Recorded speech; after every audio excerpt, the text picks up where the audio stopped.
Order. Welcome to meeting number 59 of the House of Commons Standing Committee on the Status of Women. Today's meeting is taking place in hybrid format pursuant to the House Order of June 23, 2022. Members are attending in person in the room and remotely using the Zoom application. I would like to make a few comments for the benefits of the witnesses and members. Please wait until I recognize you by name before speaking. For those participating by video conference, click on the microphone icon to activate your mic, and please mute yourself when you're not speaking. Interpretation for those on Zoom, you have the choice of the bottom of your screen of either floor, English, or French, and for those in the room, use your earpiece and the desired channel. A reminder that all comments should be addressed through the chair. For members in the room, if you wish to speak, please raise your hand, and for those on the Zoom function, please use the Zoom application for that. In accordance with the committee's routine motion concerning connection tests for the witnesses, I'm informing the committee that all witnesses appearing virtually have completed the required connection test in advance of the meeting. So, going back to our study on human trafficking of women, girls, and gender diverse people, pursuant to Standing Order 108-2 and the motion adopted on Tuesday, February 1st, 2022, the committee will resume its study of human trafficking of women, girls, and gender diverse people. Before we welcome our witnesses, I would like to provide this trigger warning. This will be a very difficult study. We'll be discussing experiences related to abuse. This may be triggering to viewers, members, or staff with similar experiences. If you feel distressed or if you need help, please advise the clerk. So now I would like to welcome our guests to our first witnesses on our panel. I would like to welcome, as an individual, Staff Sergeant Robert Christmas, Ashesh Okram. You're going to have to figure that one out for me. Sorry, Miriam. You're going to have to tell me how to actually say Ashesh Okram. Miriam Pomerleau, who is the Director of General for Quebec, and Morani Criminology.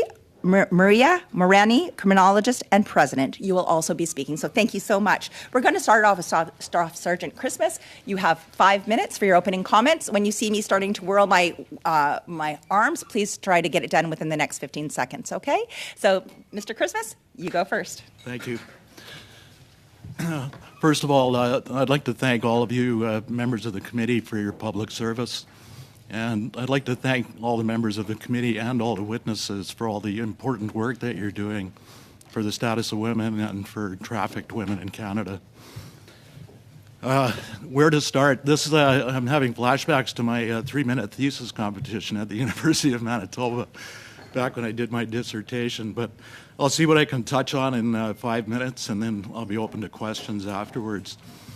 I have been in policing for 34 years. I started in recruit class in Winnipeg, Manitoba during the Aboriginal Justice Inquiry. So in my 34 years, I've seen a lot of change, a lot of evolution in social issues, and a lot of change in the way that we've approached them. One unfortunate scourge that we've made some headway on, but I think we still have a long way to go, is in the trafficking of women and the exploitation of children. So when it came time to select a topic for my PhD research in 2016, I thought back to my career, what I felt most passionate about, most challenged, and where I might be able to make the most headway. And I chose to go back to the work that I'd done in counter-exploitation 10 years prior. So the study that I did in 2016, I tried to take a broader approach, include more voices than had been included in all of the previous research that I'd found, and to really go from the ground and talk to these wider selection of voices to find out what I could do to possibly, by raising their voices, make some headway on this issue. And those voices included politicians, political leaders, policymakers, influencers, people working in government and non-government organizations, and then, of course, the most important of all, the trafficked women who trusted me with their stories to take forward. And I take that as a sacred commitment to try and represent what they told me properly in venues like this. So in the end, given my short time to speak here to start off with, I want to say that I took a lot of my findings, which a lot of them oriented around the structural violence, the structural oppression that a lot of women and children face in Canada, that depreciate their resilience and their resistance to being caught up in the sex industry. And I boiled all of those findings and recommendations down into a table in the back of this book that I wrote with the University of Toronto Press. And I'm bringing this table to your attention because I think it would be of great value to everyone in this committee to have a look at this book and the table in the back where I've spelled out specific findings and recommendations. Can you just provide us the title of the book and author? Yes. Sex Industry Slavery, Protecting Canada's Youth, published in 2020. The topics that I covered were my findings around and resulting recommendations, which are tangible and specific, around vulnerability in the sex industry, the intersectional challenges that many women and children face, largely often due to social conditions that they're born into, Indigenous needs, intersectionality and prevention, collaboration and coordination between agencies. I found that there's a great many ways that we can, and opportunities for us to collaborate, get better efficiency about the systems that exist, new resources and training and education, policy, and more of what's already effective. So I brought several copies of this. I came on short notice to this hearing, but I grabbed what I had on my shelf and I'd like to donate them to the committee, and I hope some of you will look at it. One of the largest findings that I've made is the importance of storytelling. Having done my peace and conflict PhD, the importance of storytelling as a tool for peace building, affecting the public discourse and the public narrative, the culture of our nation really around these issues. And to try and further that, I've written two stories. One of them is the River of Tears, I want to mention, with DIO Press, and another one, Dreamcatcher, with DIO Press. And I'm going to donate those to the committee. I'm hoping that some of you might look. It's the story of a young girl who was trafficked in the sex industry. And then finally, I want to mention a book that I wrote with Dr. Laura Reimer on reconciliation in Canada, Our Shared Future, Windows into Canada's Reconciliation. This was made with contributed chapters from leaders, many of whom were Indigenous, on their initiatives around truth and reconciliation in Canada. So with that, I guess my time is up. Thank you so much. We're now going to turn it over to Marianne Pomerleau. Go ahead. You have the floor now for 5 minutes. Madame la Présidente, Mesdames. Madam Chair, ladies and gentlemen, thank you for the invitation. My name is Myriam Pomerleau, and I work for Échec au Crime. It is a Quebec branch of Crime Stopper. Our NPO operates a criminal information line whose mission is to respect the complete anonymity of callers. Our organization is independent of the police, and we work with them to provide criminal information that helps move cases forward. In Quebec, Échec au Crime has been in operation for 25 years. As you will understand, I am not in a position to give you statistics similar to what you would receive from an organization that helps women who are in difficult situations. However, we are a very good indicator of crime. You have the proof in the brief that I submitted, and you can read that later. What is obvious is that victims of sexual exploitation keep quiet. They withdraw themselves from the help that the system wants to give them. They are conditioned that way. If they speak out, they die. Drugs are the most effective key to maintaining servitude, that the victim's judgment becomes extremely impaired to the point of being desensitized, to the point of becoming a commodity in the sex trade.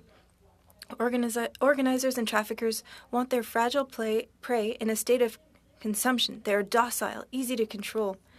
When the addiction is strong, the victim is indoctrinated. Drug trafficking is directly linked to human trafficking.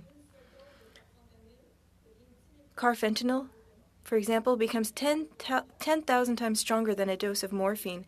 Cut with other drugs, because they don't want to kill the person on the spot, the addiction is almost instantaneous so that the trafficker can dominate his merchandise. Ketamine and GHB are drugs that create a dissociation. They produce a detachment effect from the body, and it allows the victim to accumulate the trauma while being unconscious. They're in a state of acceptance of anything that may be inflicted upon them. There are kidnappings. Women and girls are kidnapped. They are given a fictitious identity, and they are forced to offer sexual services. What is more common is gradual confinement, where young women who already have a history of drug use are coerced into paying for sex to pay off their drug debts. They're recruited from places where children and young adults who are left to fend for themselves are likely to be found. For example, transportation points, schools, youth centers, bus stations, shopping centers. Street gangs are innovating by using Airbnbs, for example, and making it even more anonymous. This allows traffickers to hide in the shadows. Young, unilingual French-speaking girls from 12 to 17 years old who come from Quebec are very popular by the rest of Canada, particularly in Ontario, Alberta, and British Columbia. The demand is high. Many young girls from Quebec find themselves in Ontario in a very active market. The great ease of crossing borders by land and the fact that in Ontario, young people aged 16 or more can escape parental authority under Section 65 of the Children's Law Reform Act. This is an ongoing problem. To stop it, interprovincial agreements would need to be created. Quebec police should have bilingual warrants with a non-binding statement that is enforceable anywhere in Canada. 2 recommendations are cited in the brief. On March 15th, the National Assembly adopted a motion stating that date rape drugs are a scourge and that the availability of testing in all hospitals must be increased, in pharmacies as well. 30 years after the marketing of psychotropic drugs used massively to beat and rape girls and women, keeping them in a state of submission. It is in 2023 that people are waking up. It is not excusable, and it is not enough. The lack of statistics on this subject is directly related to the lack of personnel in terms of screening, and we have the proof with this motion. Alco Prevention Canada offers reliable tests for GHB and ketamine in the form of bracelets and coasters. These are products that you need to pay for. It is imperative to put in action a massive awareness campaign by making access to GHB and ketamine tests mandatory and free of charge in bars, hotels, restaurants, and large outdoor events. We need to act now. Second recommendation. At Échec au Crime, we are great enthusiasts of citizen involvement. There needs to be funding for organizations that can play a role in uncovering and disrupting trafficking, working with the different levels of government. They could work with bus companies and train companies in order to be able to detect cases of trafficking. A lot of people want to help, and they should be given the opportunity to do so. Thank you. We'll have lots of questions for you today as well. And I'm now going to pass it over for the next 5 minutes to Maria. Maria, you have the floor for 5. Bonjour, Madame. Hello, Madam Chair, ladies and gentlemen, members of the committee. I'm pleased to be with you today. Since 2016, I've been operating for an organization that works on prevention and offers legal assistance. And when we talk about human trafficking, I'm able to meet with victims and traffickers and pimps. It gives me a more global vision of this phenomenon. I'll focus today on human trafficking for sexual exploitation. And as you know, in Canada, most trafficking is with women and girls who are Canadian. They are moved from one province or one city to another. This is the most common form of trafficking here in Canada. There are, of course, foreign women, but mostly they are Canadian.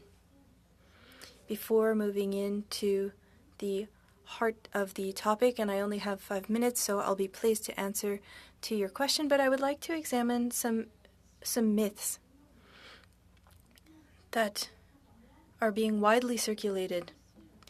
And I believe that they have tainted our idea of human trafficking. The first is that the Protection of Communities and Victims of Exploitation Act criminalizes prostitutes and makes the practice more dangerous. So, purchasing sexual services would be a bad thing. However, I believe that that is incorrect.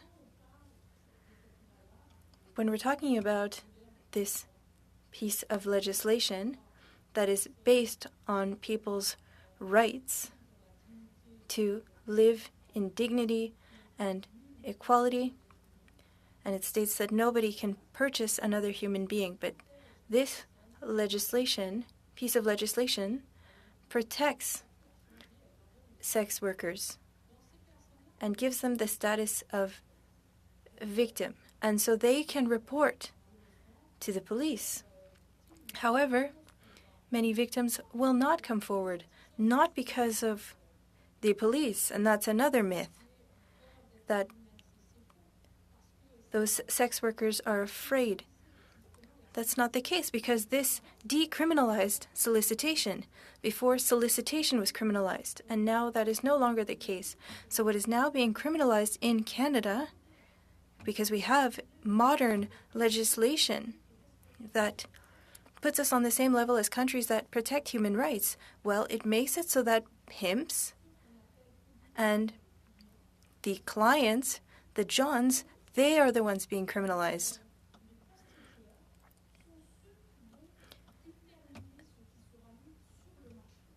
Those people determine what is being put on the market. It's a market that works as all other markets do, with supply and demand. In Canada, currently the market is for teenagers and young adults. It is mostly men that consume this kind of content. In Canada, between 11 and 12% of men who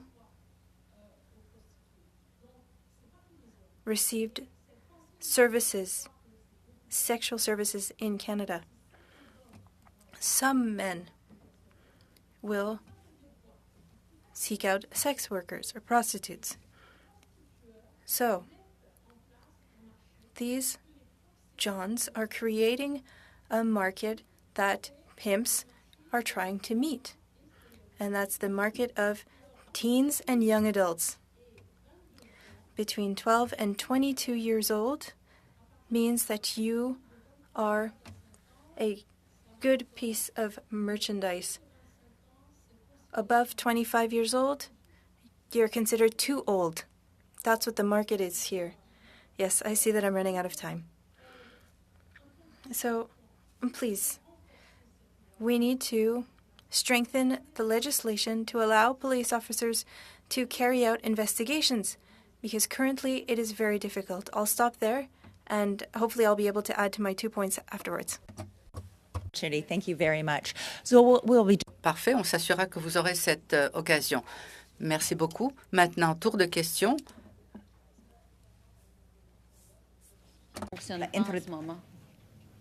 No interpretation? No? How is it now? Can you hear me now? Is that okay? Fantastic.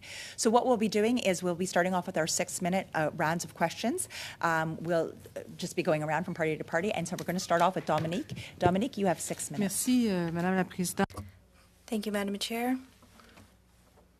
Welcome to the witnesses for being here today to talk about this very difficult topic. Ms. Irani, I'm pleased to see you here today. You weren't able to tell us about these investigations, so can you tell us more on why they are so difficult? When it's investigations on pimps, that's fine. Police officers have what they need to carry out those investigations, but when it's Johns and clients, they have to prove that there was an exchange of services. So they'll use, for example, agents, undercover agents,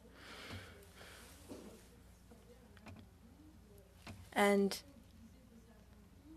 there's a whole question on whether or not undercover agents can be used. So proving that there was a purchase of sexual services is extremely difficult. They need to have undercover agents.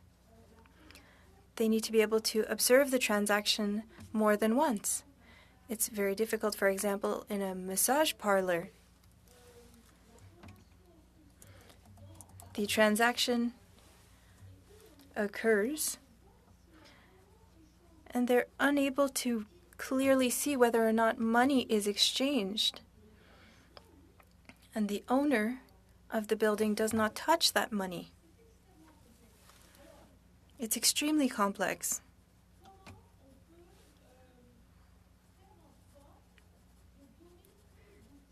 So we'd have to give officers more tools. It could be through the Act or through an amendment that would reinforce their abilities, or perhaps in practices. The other problem is that people who are stuck in that system, they do not know that they're protected by the Act. They believe that if they report anything, that they could face consequences. So there's a big lack of information there. I believe that this issue is so large and vast. I'm not sure what we could do. And Ms. Pomerleau, earlier you talked about screening, because you made the link between human trafficking and drug trafficking and that they were intimately linked.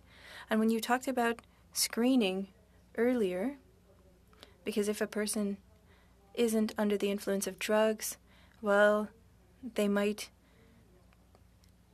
be able to call for help. But when you talked about screening, you talked about sports events.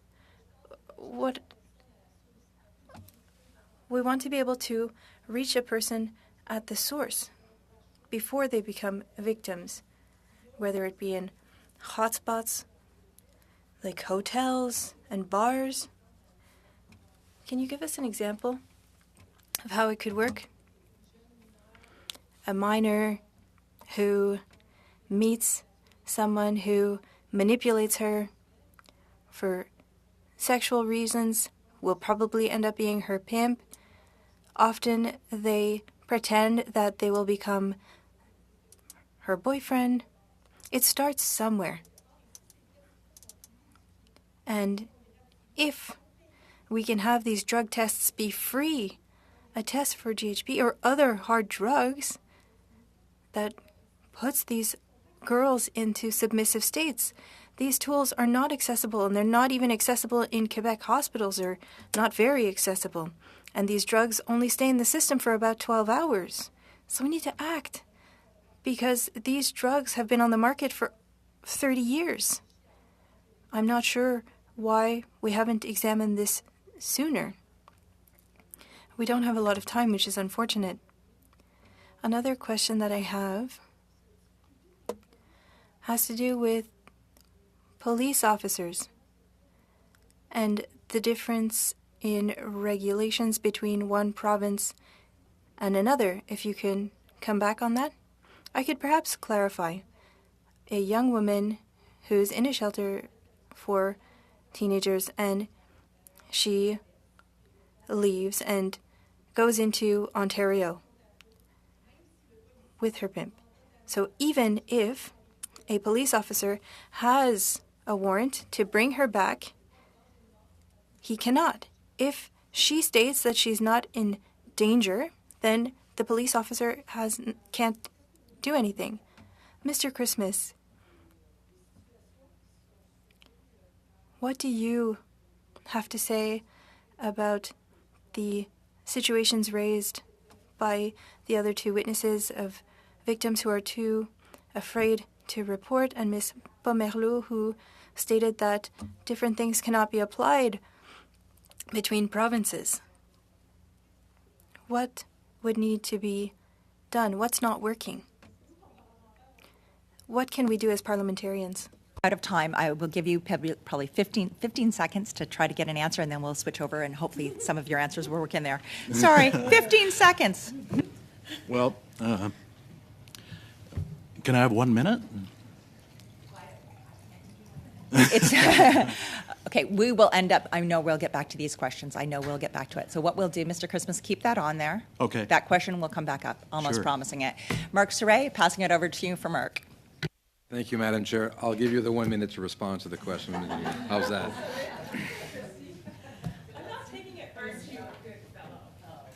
No more than 1 minute, though.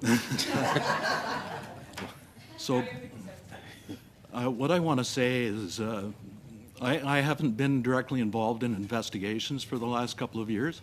I'm glad to see that you have a couple of police officers on the agenda who are currently doing the investigation. So I'd rather leave the technicalities of the investigations and the policy to them on that.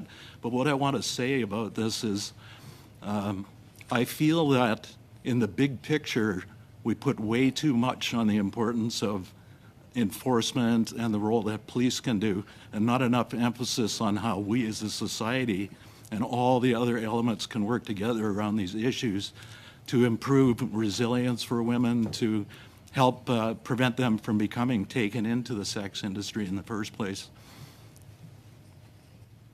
Merci. Ma prochaine question.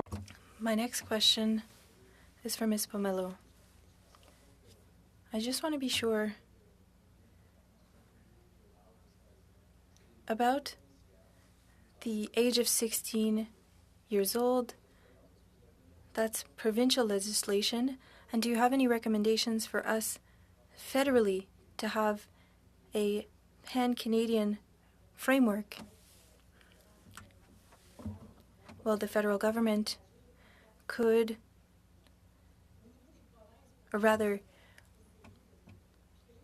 they could work with the provinces so that this kind of situation doesn't occur, because currently provinces don't talk to each other, and I'm not sure how we could put something in place to make communication possible, because currently people are suffering.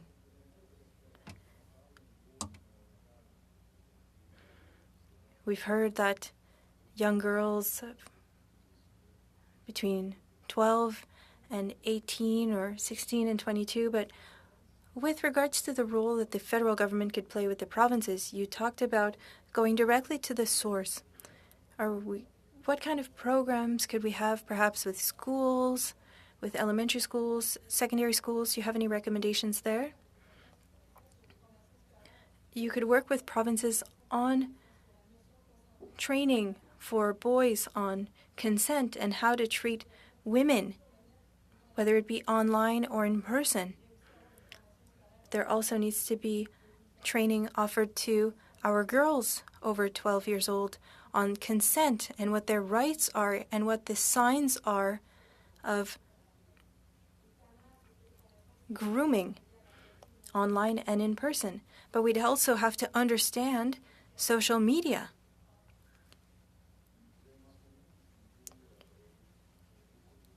You also talked about drugs and addiction. As you know, there is a pilot project in BC in order to legalize certain drugs.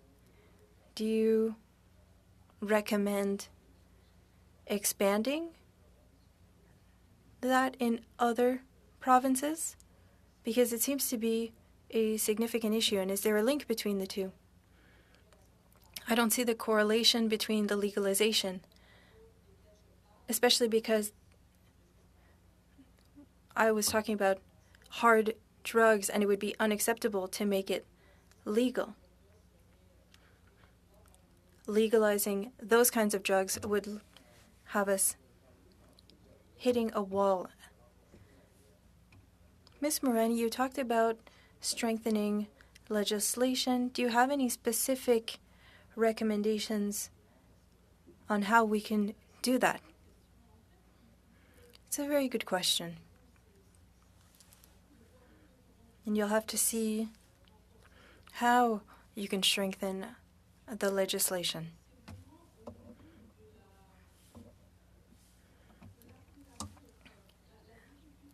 The challenge right now on the field is finding proof. For pimps, it's fine. Police officers have been working on that for years. But when the legislation changed, there was an adaptation period.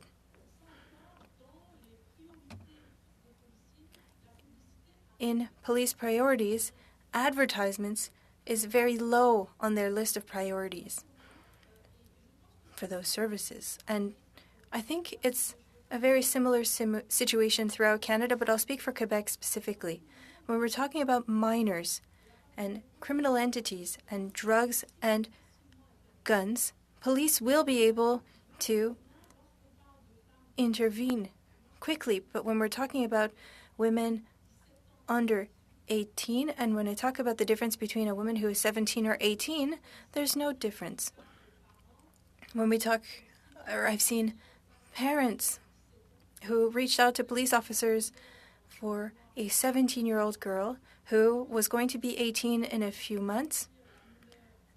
Police officers acted to help that teenager escape the pimp, but when at 18, as Ms. Pomerleau stated earlier, when she stated that she didn't have any problems, that this was her lover, and she believed that the pimp was somebody who loved her. So either she was terrified or she was in love.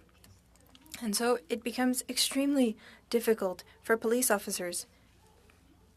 For the clients, the Johns, purchasing sexual services is very hard to prove.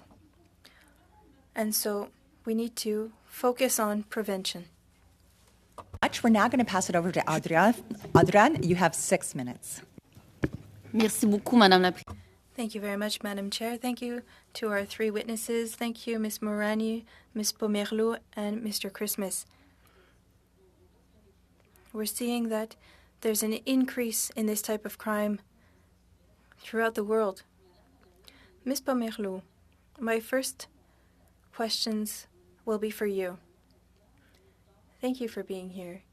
In your brief, and you're also I am a spokesperson for women and gender equality, but we also talk about 96% of victims being women. And I heard more about this last week, and this is a statistic that was shared in Winnipeg during an event. That 96% does not shed a light on LGBT communities and men who could be victims of trafficking. How do we examine these statistics? The main statistic is 96%. That would be women who are victims of human trafficking, whether it be for sexual exploitation or forced labor. It's important to highlight that for a person reporting, 9 people stay in silence. So we're only seeing the tip of the iceberg right now. Gay men and other people from the LGBTQ community are represented by over 4%. In these marginalized groups, reporting is much lower. And organizations that help men are less numerous. And so men who are victims are absent from statistics. And when we ignore their suffering, it's a very big problem. Thank you, Ms. Pomerleau. And it's all of the data that is underreported. Having clear statistics is extremely difficult because it is hard to quantify. It's a very hidden crime. And there are criminal organizations that do everything that they can to remain in the shadows.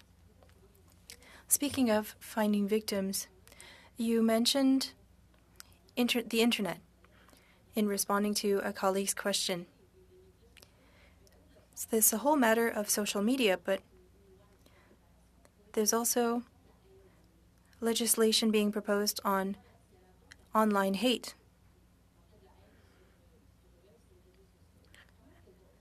How could this, and it will have to examine the matter of sexual exploitation online. We've heard that crime has changed online. I think you have something to say to this.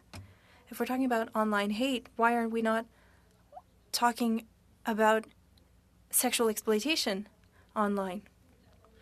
Whether it be for pornography or the selling of people on the dark web, traffickers and consumers are mostly men, but they come from all backgrounds. They could be businessmen, lawyers, students, construction workers, IT.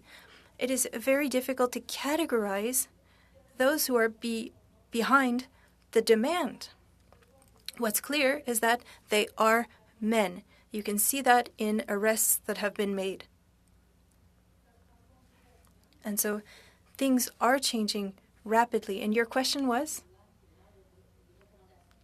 do you have recommendations for federal legislation to include the fact that a lot of this is happening online, that anything can be said online, and recruitment is happening there, and it is very difficult to detect these criminals online? So how will it have to factor in all of this? Anything that has to do with online hate should also have to do with exploitation.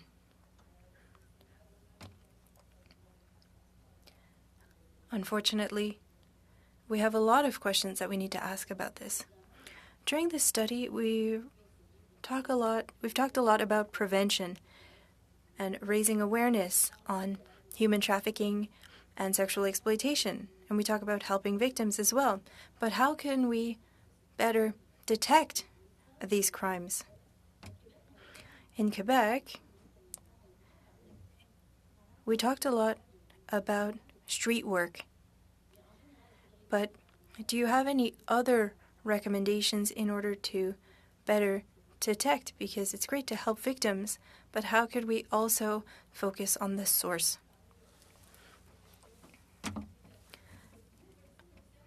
Police officers are trained to react in emergency situations. Their work is essential. We're talking about transitional housing, certain neighborhoods. We need to recognize the realities of street workers. They've been there since the 70s. They have expertise.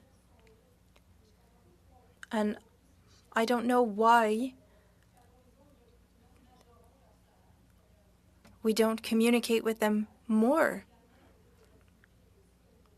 And community police would be a good resource as well. We're now going to go online to Leah Gazan. Leah, you have 6 minutes. Thank you so much, Chair. And again, I'm sorry I'm not there in person. I have a little bit of a cold, and I thought people wouldn't really want to see me with a cold. So I decided to stay online today. And I just want to welcome everybody to the committee today.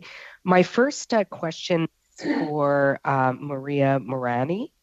So in your testimony, you spoke about some of the reasons why individuals who are being trafficked, sexually exploited, might be afraid to come forward. Part of the reason I have a little bit of a cold is because we went on this whirlwind tour, and I think my body just said time to rest. One of the things you said was that it's part of the issue is that they misunderstand their rights and how the legislation protects them. When we were on our tour, however, we met with an organization in Halifax And they did a report and they did an outline of all the customers. And this is what their breakdown was of customers that solicit or pay for sex. 50% were law enforcement officers. Professionals such as doctors and lawyers, that was 38.9%. And then they go on to political, spiritual, and cultural leaders, that's 27.8%. And then landlords and employers, 38.9%. I share that because the very people that are supposed to be protecting women, girls, and diverse gendered individuals seem to be perpetrators themselves. Do you believe that's one of the factors that prevents people coming forward, that the people that they're coming forward to could be their actual customer? Oui, c'est une très bonne question. That's a great question. I've been working in this field for a while, and these clients come from different classes, but often there are men in power, from politics, from law, from big companies. But yes, it is an element that factors into somebody not reporting. What I've heard from women is that they're afraid of not being believed. They wonder how strong their testimony would be compared to a businessman who makes billions of dollars, who's well known. For example, in Quebec, there were similar scandals. So they wonder what their voices are worth compared to those men. So the fear of not being believed is a big factor in them not reporting. A recommendation that I could share with the committee would be to abolish these closed working permits. There are women who come from abroad in order to work in restaurants in Montreal, and they end up in the sex industry against their will because they're afraid. The employers that are supposedly restaurant owners are pimps hidden in restaurant owner clothing, and they use these permits in order to maintain control over these women who are too afraid to report. That you say that because I represent Winnipeg Centre. Sorry, there's a bit of an echo.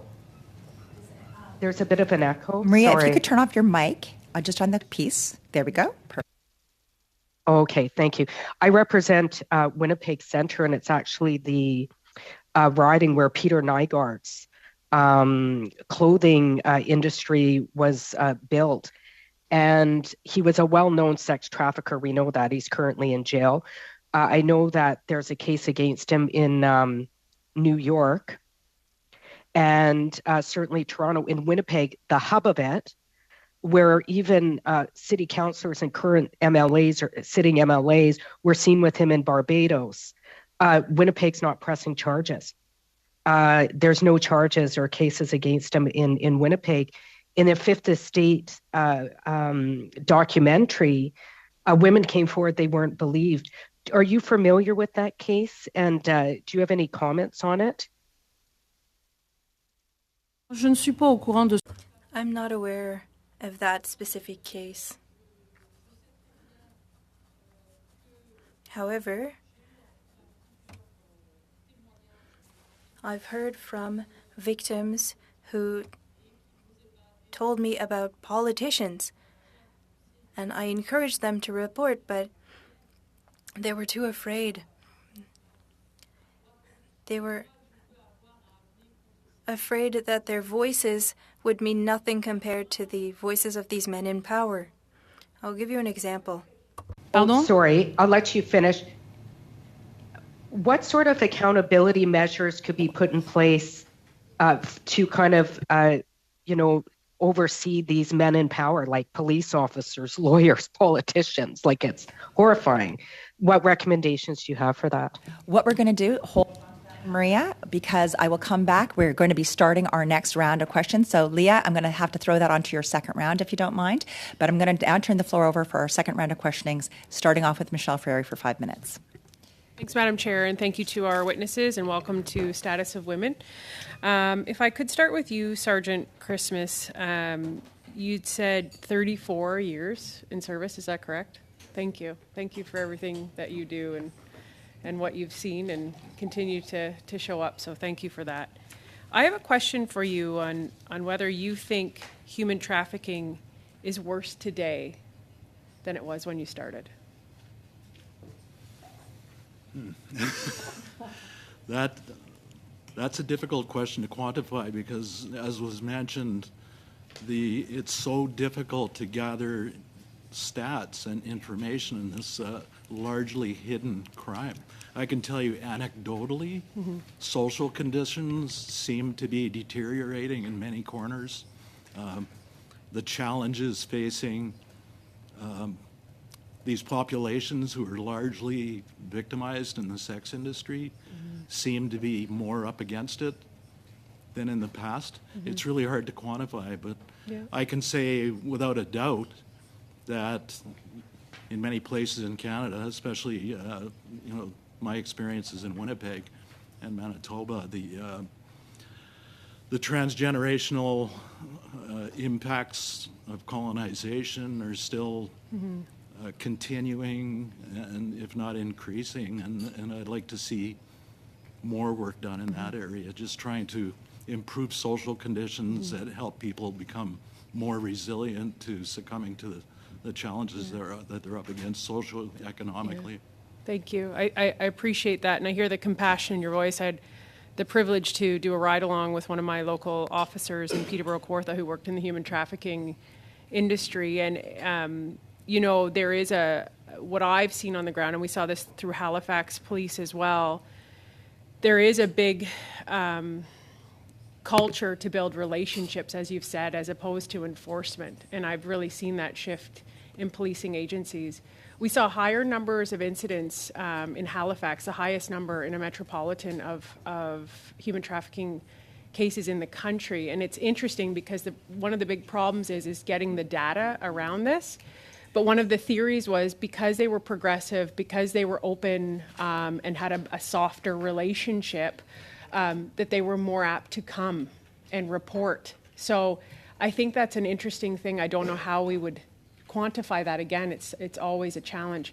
I'm curious if I could ask Ms. Morani. Is it Morani? Thank you for your testimony. And I know you talked a lot about supply and demand, and there is some controversy around that approach and how it is. One of the tools that was being used that I saw was Leo List. I don't know if you're familiar with that. Are you familiar with Leo List at all? No. No? Okay, then I'm not even going to go down that path with you. But in terms of the way we approach this, I see it as a prevention through education, intervention when it's already happened, then support. What would be your recommendations on the prevention end of things? Merci beaucoup de cette question. Thank you very much for your question. There are many things that can be done that aren't being done. I'll give you an example with Quebec. In Quebec, there's a lot of work being done on prevention in the schools and prevention work done with community organizations, but we try to target populations that are more at risk. As soon as we believe that a certain population is more at risk, we do prevention. As for universal prevention, we do that a bit less. What we've noticed with the age group of 13 to 22, we've noticed that most recruitment happens on social media. And so there's an increase of prostitution and recruitment happening on social media. Over 90% of young people, at least in Quebec, use at least one type of social media. They're on YouTube, that's the most popular, TikTok, Snapchat, also very popular, and Instagram. What we don't have is prevention on social media. At Moani Criminology, we're developing a tool. Would you recommend legislating that social media age change to 16, or would you recommend that we use the tool that we already have, social media, to educate the kids who are already on it and are going to be on it regardless? Écoutez, I would say that it's a bit of a touchy question. My personal opinion is that a young person shouldn't even be on social media at 15 years old. My son is not allowed. I'm just now going to pass it over. We're going to pass it over to Anita Vandenbelt. Anita, you have 5 minutes. Thank you, Madam Chair, and thank you all of you for your very useful testimony. I want to pick up with something that Sergeant Christmas said. You talked about the fact that there's too much emphasis on enforcement and policing and not enough emphasis on prevention.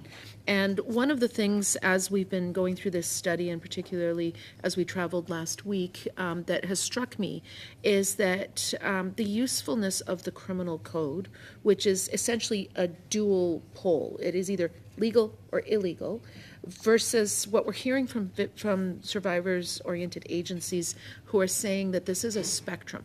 And, you know, Ms. Morani, you talked about the difficulty of enforcement, and also, you know, I think Ms. Pomerleau about the distrust. And I'd like you to comment a little bit about how do we, in a society where really one of the strongest tools we have, at least federally, is the criminal code, how do we make that work in a reality where it is about social conditions, where we do need to look at prevention, where coercion versus agency is not something that can be, there's no clear line where one ends and the other begins. And I just wonder if you could give us perhaps your thoughts and recommendations about how we move forward in that kind of a context. I'll start with Sergeant Christmas.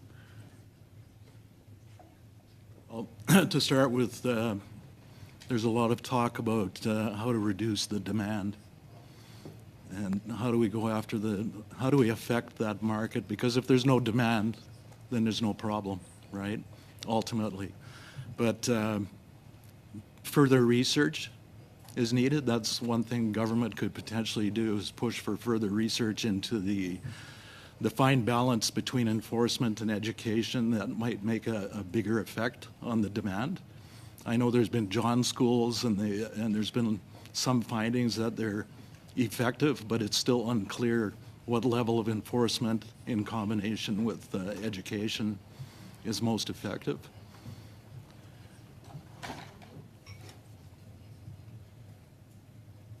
J'ai envie de vous parler de rigidité de la structure.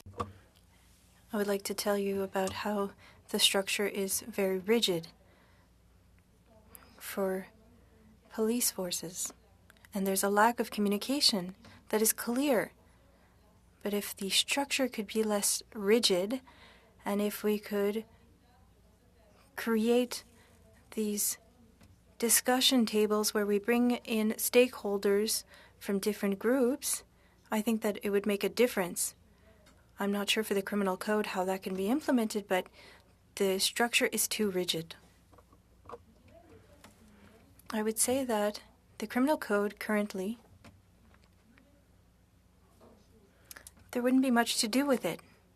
What currently needs to be done would be to have the resources to implement the criminal code, which is not currently the case. If police officers could act against the clients, I think that many men would have been subject to investigations. There's a problem with education as well. There needs to be the resources to educate potential clients. There are no resources for that to help people who seek out prostitutes. We need to, quote-unquote, rehabilitate these people so that they don't use these services, and there needs to be education for youth.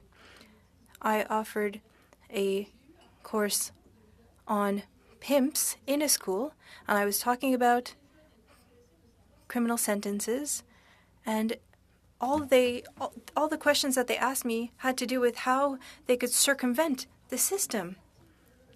And so it needs to start early, where they learn to have empathy for others. I told them it's a maximum of 14 years in prison. That's what they remembered. 14 years in prison, maximum.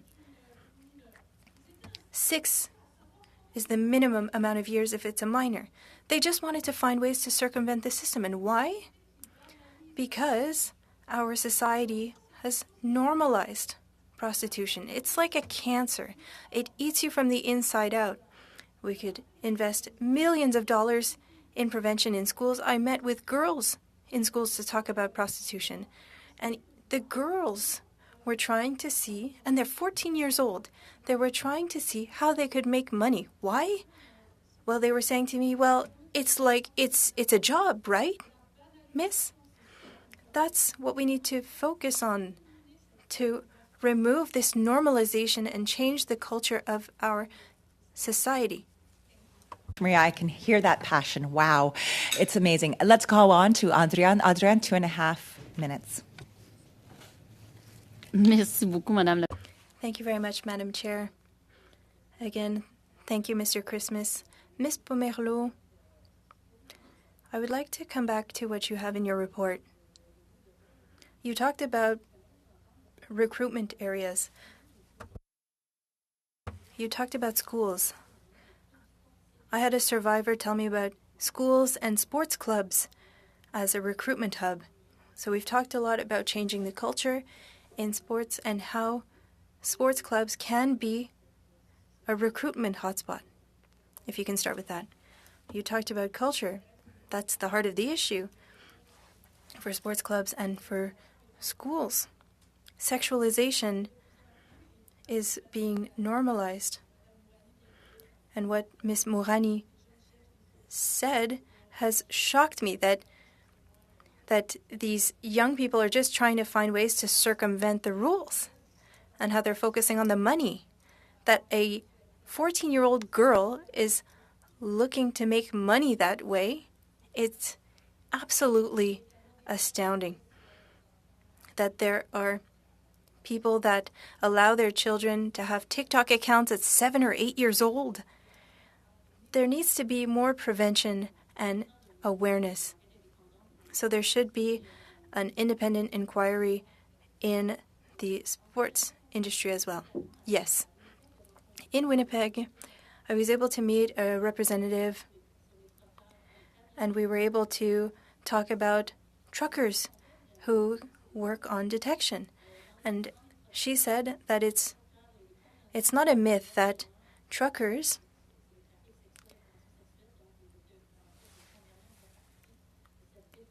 are a part of that detection team, and there's what is called Not in My City, that are efforts in airports and Sault Ste. Marie, for example. And how can these campaigns help in the cases of detecting? Well, there should be more, because it helps police officers. They can offer training to people who would be at those transport points, those transition points. We know the sexual exploitation corridor. We've been aware of it for years. So why not focus more people there, whether it be volunteers, specialized volunteers, or representatives from different organizations who can support police agencies who are currently lacking the means to do all the work. It would be very important to implement that. Turning back online for the last round of questions for Leah. Leah, 2.5 minutes. Thank you so much, Chair. And just going back to that question, and then if you could give a very brief answer, because I only have 2.5 minutes. Madame Mourani, about recommendations for accountability measures that could be put in place for men in power, especially in structures like the police. Le plus grand problème pour avoir, par exemple, analysé, je ne sais pas. I don't know if you're aware of the Operation Scorpion in Quebec. Through that, we heard from a victim who reported having over 100 clients, including politicians. And that victim was not able to be heard. She was heard by police officers, but she was not heard in court. And because of many legal considerations, she was not even retained as a victim.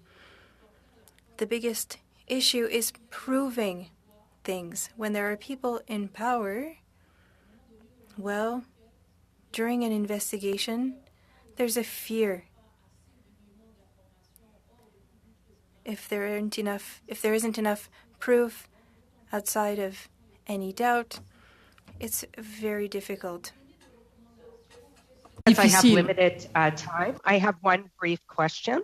So we've spoke a lot about prevention factors to assist and protect women, girls, and diverse gendered folks.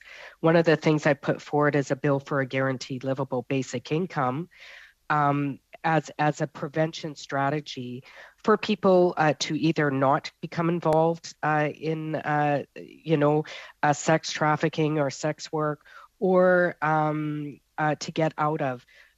Just very quickly across the floor, do you support a guaranteed livable basic income? We'll start at one end and go to the other. So we'll start with you, Mr. Christmas, and we'll work across. In a country like Canada, I believe, yes, we should all have a basic standard of living and something that can keep people safe.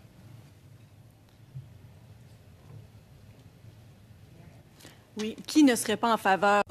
I don't know who would not support something like that, but there are many things that need to be done first. For drugs and psychological distress, there would be many things that would need to be implemented before that solution that is necessary. But there are other things to do first. Maria, your answer to that question? Moi, je vous dirais. I would say yes.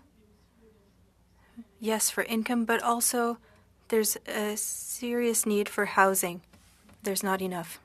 On behalf of the committee, I would like to thank the three of you for coming and being witnesses for our first hour of today. We are going to suspend for about 2 minutes so we can switch up the panels. So we are going to suspend. But once again, thank you so much for coming here to testify.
afternoon, everyone. We're going to return to this meeting since we are reducing time right now.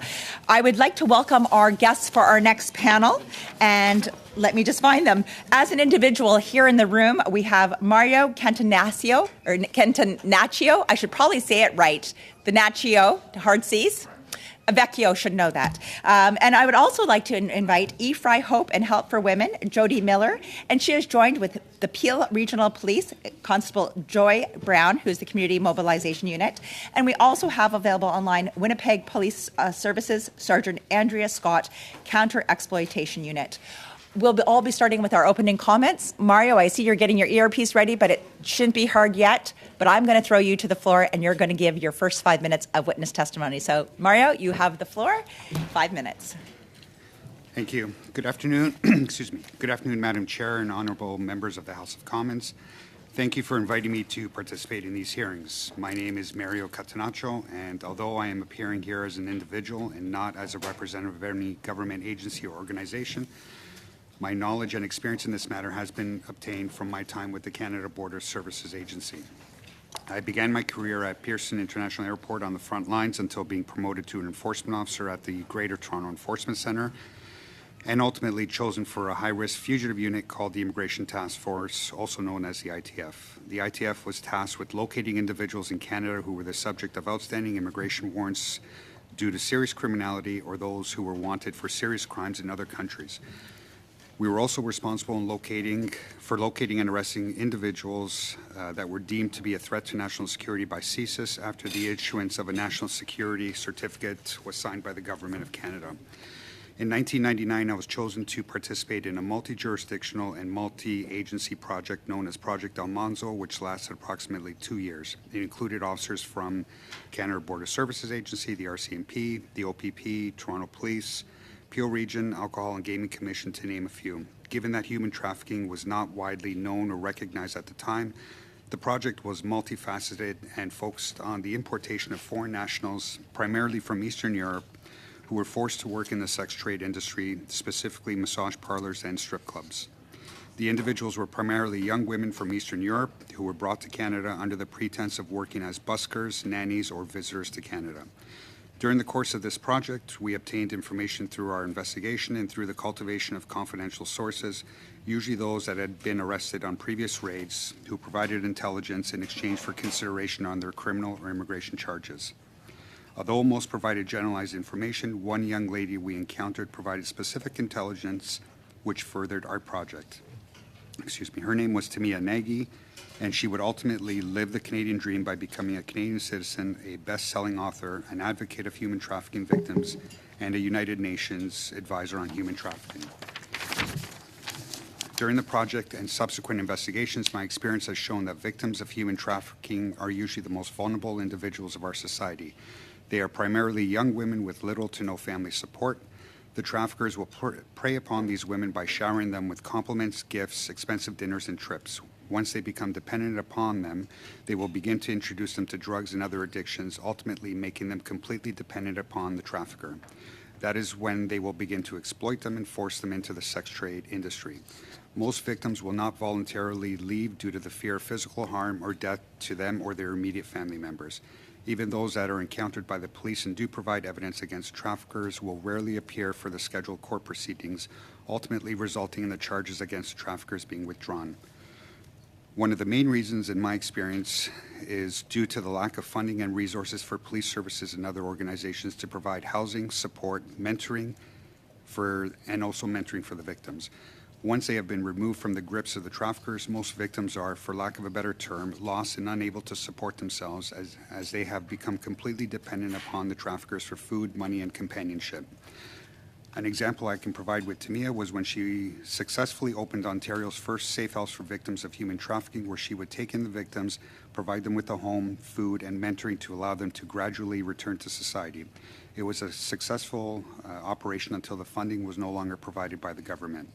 Successful prosecutions require the active participation of the victim, which is difficult to obtain when they are left out to fend for themselves after being rescued by the police. Thank you. Thank you very much for that information. We're now going to have the next 5 minutes, and it's going to be shared by Jody and Constable Joy Brown. So I will let you guys decide who's going first, but you have 5 minutes in total. And you're both online. Thank you. I'll go first. My name is Constable Joy Brown. I am the Peel Regional Police Lead on Human Trafficking in the Community Mobilization Unit. I am also the chair of the Peel Human Trafficking Service Providers Committee, whose membership include over 40 community partners, including EFRI. Human trafficking is a priority for our service. We have 16 specialized investigators within the VICE unit that are available 24/7, dedicated to disrupting human trafficking and helping survivors. In 2022, we laid 127 human trafficking charges in Peel, almost doubling from 2018. However, according to Encourage, Peel's anti-human trafficking services hub, approximately 75% of the survivors they work with do not report to police. In collaboration with Tamia's Cause, we recently announced all PRP frontline and investigative officers will undergo specialized survivor-led training to better identify and stop human traffickers and, more importantly, to help victims. We are the first police agency in Canada to do this. The survivor experience remains at the forefront of all of our work. We have been working with the Region of Peel and community partners through the Peel Human Trafficking Service Providers Committee on the regional strategy and supports such as Encourage, which the Standing Committee had an opportunity to visit last week. Peel has made significant progress and emerged as leaders in community collaboration and in identifying and delivering appropriate services and supports to those impacted by human trafficking. We have prepared a brief for the committee's consideration that outlines the need for more investments into coordinated preventative and educational measures, further investment into anti-human trafficking housing strategy that includes emergency beds, safe, transitional, and independent housing in coordination with the provinces and region. We know this increases the survivors' well-being and recovery, decreases the likelihood of them returning to their trafficker for basic needs, and helps investigators and Crowns with access to survivors.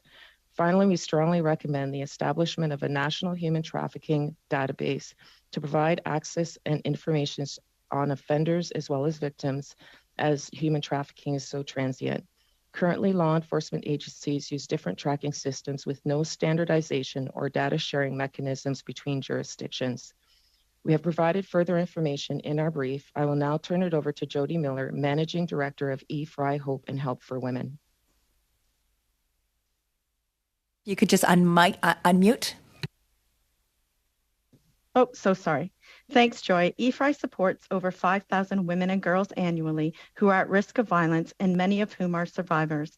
Our efforts focus on prevention, support, reintegration, and advocacy. Approximately 2/3 of police-reported human trafficking cases in Canada occur in Ontario, and 62% originate in the Greater Toronto Area, with Peel being a major corridor for this activity.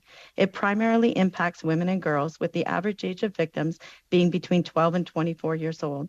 Since 2012, we have provided anti-human sex trafficking programs that align with provincial and regional strategies and focus on the national pillars of empowerment, prevention, protection, and partnership. EFRI develops and provides a variety of programs and workshops for schools and community partners on awareness and prevention, including a prevention program for female identifying youth, which empowers them to understand and avoid recruitment tactics, addresses social media and online safety, and creates awareness on how to access help.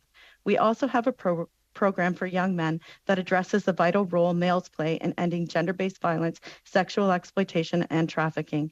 EFRI provides case management support for at-risk, exploited, and trafficked individuals as part of the Encourage Hub. We provide housing for survivors through Bonnie McPhee Safe House and Peel Transition House. Despite Peel's attention and resourcing to anti-human trafficking, we still do not have the full continuum of supports required. Supports are highly dependent on sustainable funding that goes beyond 3-year cycles to ensure gaps are addressed and services maintained. Housing continues to be a major barrier for survivors. A dedicated strategy is needed that also addresses access to immediate beds, independent housing, and support services within housing for trauma, mental health, and addiction. This is one of the most fundamental supports needed to ensure victims and survivors exit and do not return to traffickers. Finally, human trafficking is transitory and easily disguised, and Canada needs more awareness on this issue. This includes investments into prevention and awareness activities that share information on how to protect against it and where to seek help. and initiatives to standardize anti-human trafficking curriculum in schools. We have included further details in our brief on our recommendations. Both Joy and I thank the committee for providing us with this opportunity to present here and welcome any questions you may have. Thank you very much. And back online, we have Sergeant Andrea Scott with the Winnipeg Police Services. Andrea, you have 5 minutes. Good afternoon, everyone. Thank you for having me. I'm honored to be here today to speak with you from a law enforcement perspective on this important topic. Today, I want to share what we see on a daily basis in this city and across this province through a police lens. I want to share efforts we've made and the direction we're taking to combat sexual exploitation and human trafficking. The Winnipeg Police Service Missing Persons Unit and Counter-Exploitation Unit is a combined unit aimed at identifying and protecting those at risk of exploitation and enforcing laws associated to human trafficking. We support the national strategy to combat human trafficking and enhance prevention, protection, prosecution, and partnership. The unit receives reports of exploitation on a daily basis. Reports of exploitation range from controlling basic needs, such as food and shelter, to providing alcohol and drugs for sex acts. This is not a crime that is specific to gender, area of the city, or socioeconomic background. It has no barriers. And in this digital age, offenders have access to a wide range of potential victims. Our unit is a support to frontline members and investigates reports obtained from uniformed members, tips that come from CyberTip, calls from family members, and our social agency and child welfare partners within the community, just to name a few. We also proactively look for potential victims, as what we know is that victims of human trafficking and exploitation do not always come forward and need us to find them. Counter-exploitation also conducts proactive enforcement aimed at the exploiters or buyers of sex. These types of investigations result in numerous arrests on a regular basis.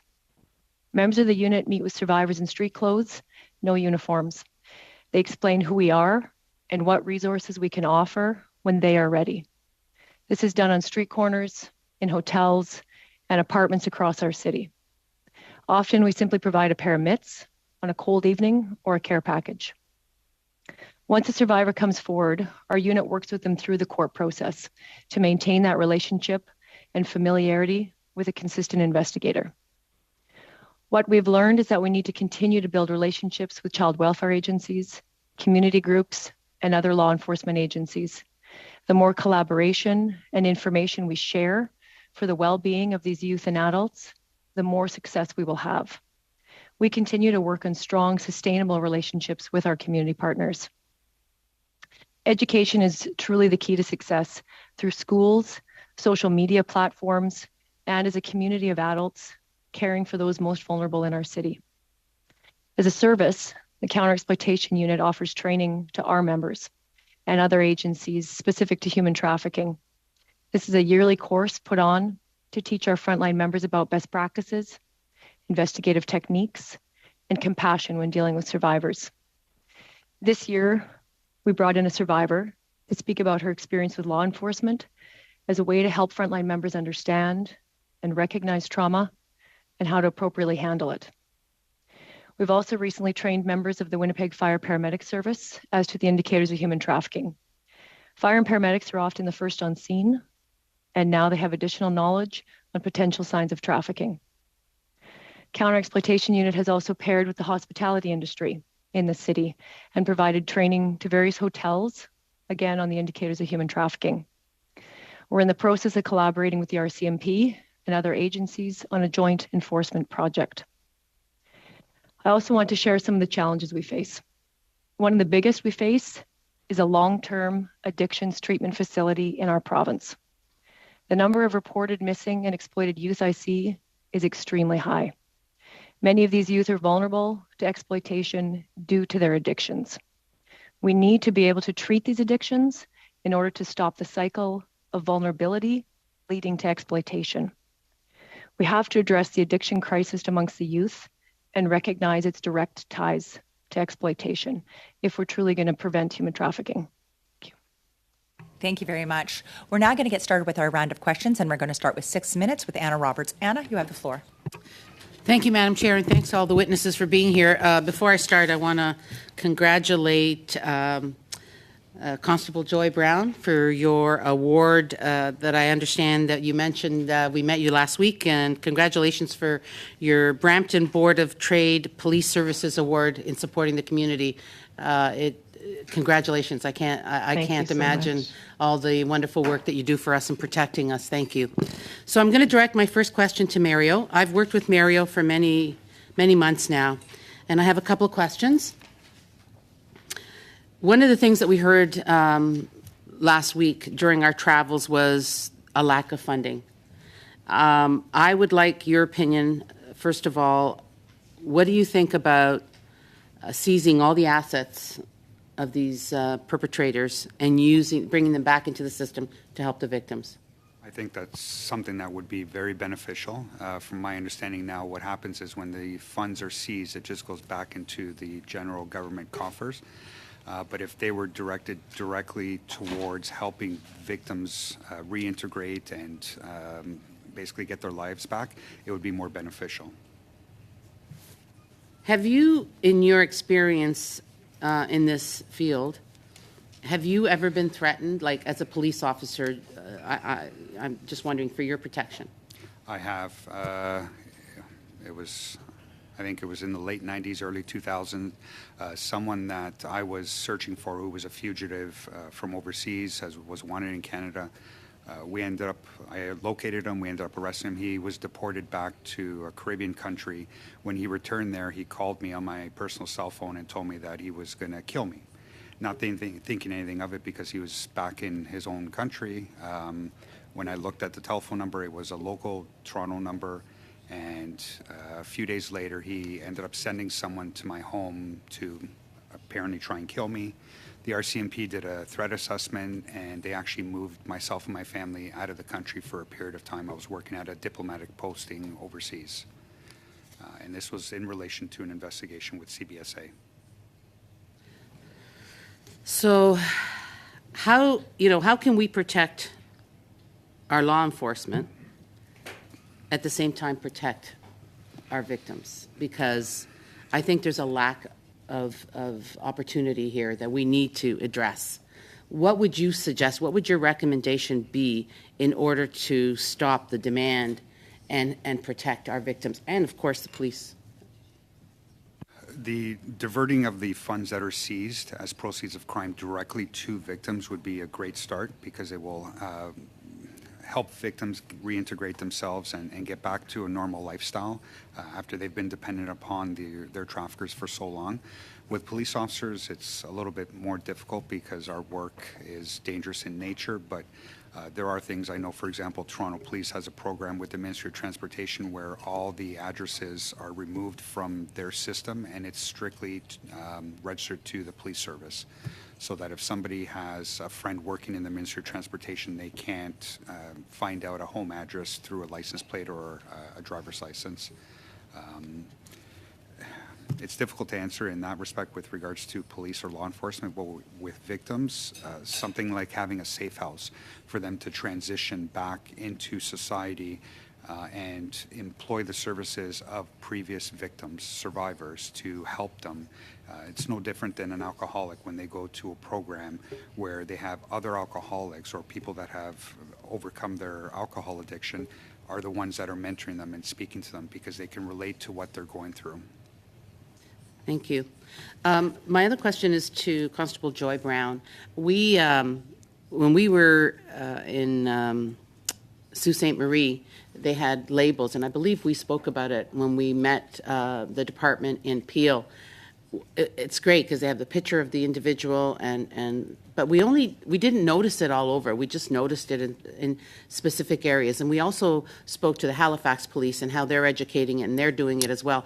Do you think a program like that right across the country, sharing information with all law enforcement from province to province, RCMP at all levels, OPP, whatever, would help us to support the victims and stop the demand?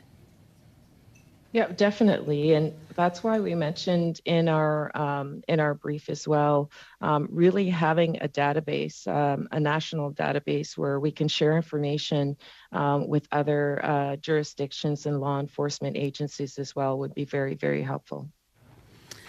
And so would you say that a law has to be in place to change that? Because I know there is privacy issues, but would you say that if we could work from province to province, that it would can't stop the demand, but would help reduce the demand? Because I don't think that the charges and the fines are enough to deter some of these perpetrators. Would you agree with that? I would have to agree.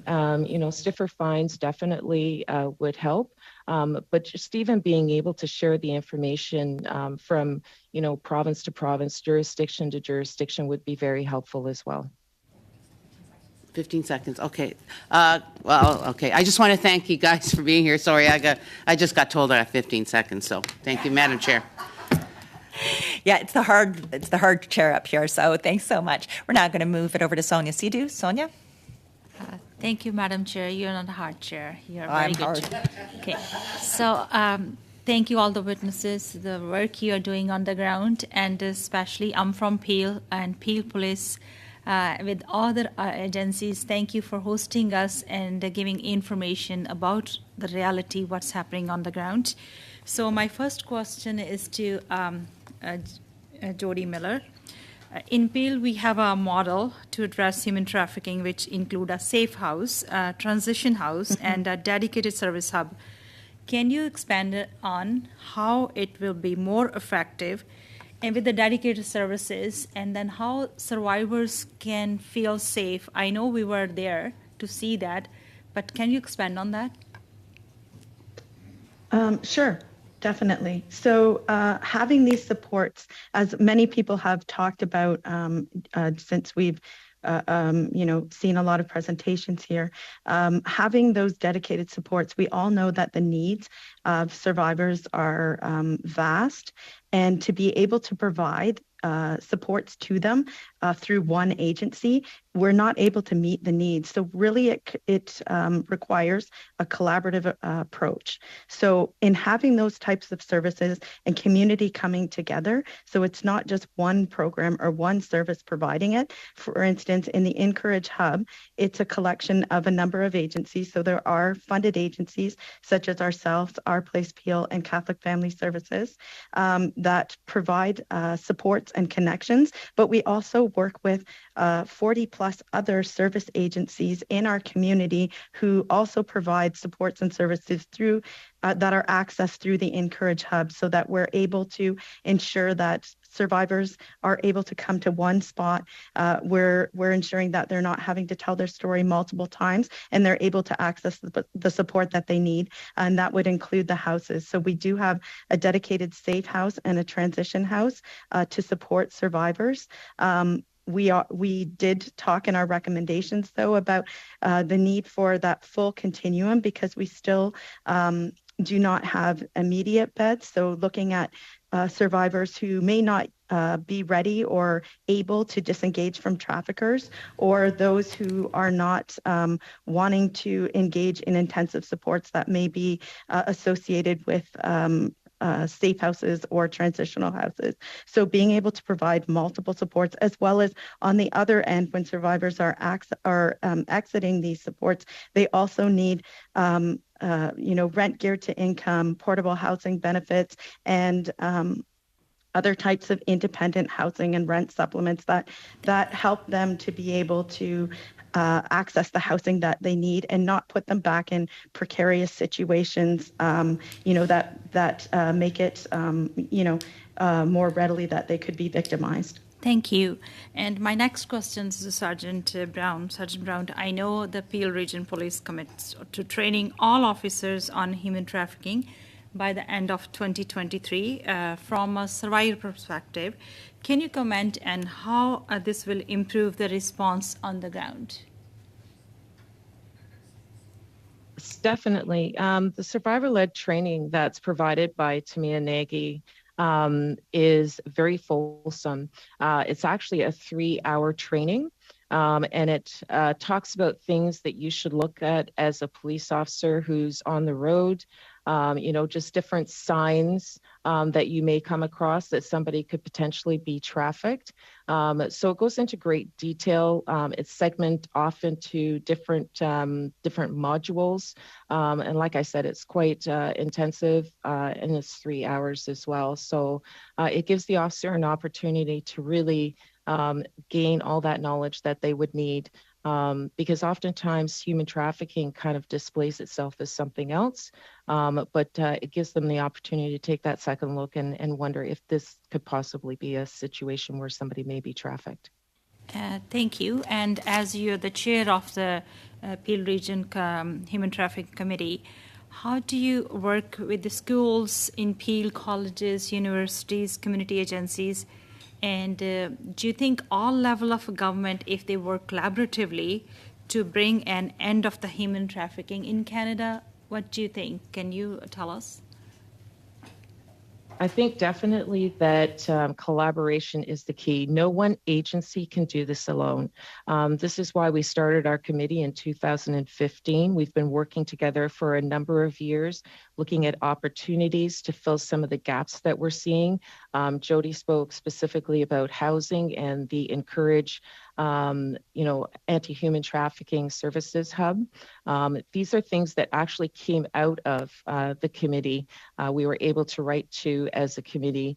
And then now with the Anti-Human Trafficking Services Hub, we need all of our partners. We have 40 plus to be able to combat human trafficking. You were telling in your testimony you laid charges in 127 case, which is a double, but still we are thinking, the reports are underreported. The victims are not, reporting. What do you think? Which way we have to encourage victims or survivors so they can get supported? I really think that education is the key. I believe Andrea Scott spoke about that earlier as well. Education is the key. That individual may not come forward, but there's an opportunity for somebody to really look at the signs that somebody may be trafficked, and maybe that person is apt to come forward on their behalf. Thanks so much. We're now going to pass it over for the next 6 minutes to Adrian. Adrian, you have the floor. Merci, Madame la Présidente. Thank you, Madam Chair. I would like to thank the witnesses for being with us. Mr. Catanaccio, your experience is very valuable, and Ms. Miller and Ms. Brown and Ms. Scott. My first question is for Ms. Brown or Ms. Scott. And Mr. Catanaccio, if you would like to answer, please do. During the first panel, we heard a lot about how victims don't trust the system and how that has a lot of impacts. For example, the crime stays hidden, and we don't have statistics because we're only seeing the tip of the iceberg for human trafficking and sexual exploitation. I have a question that I haven't asked yet, but it comes from the Rebuilding Trust report in Quebec, and it had to do with domestic violence, but I would like to share one of the measures that was proposed. During that study, we noticed that if victims don't have trust, there needs to be a better protection for victims of human trafficking. So the e-bracelet that is sometimes used in domestic violence, perhaps that could be used to protect victims of human trafficking after they've reported that they were victims. So the e-bracelet. So if Ms. Brown or Ms. Scott want to respond, and then after the other witnesses, please. Sure, I can take that one if you want. I'm not familiar with the e-bracelet, but I think there's definitely a benefit in providing a victim with a sense of security after they come forward. A lot of the issues that we see, it's just the system that we have to work within, is that we end up re-victimizing our survivors again and again. because by the time they get to the court process, 18 months, 2 years down the road, they've had to recount and tell their story 4 or 5 times, and then again, re-traumatized in court. So that is a huge issue with our court system in general. And our crowns do a great job to alleviate the best they can, but it's the system that we have to work within. And I think until we come to a better solution, whether it's not having victims, do they need to be present in court? Can we go off a video statement? Do we need to re-traumatize them by having them appear in person? I think an e-bracelet would be certainly beneficial for a security aspect, though.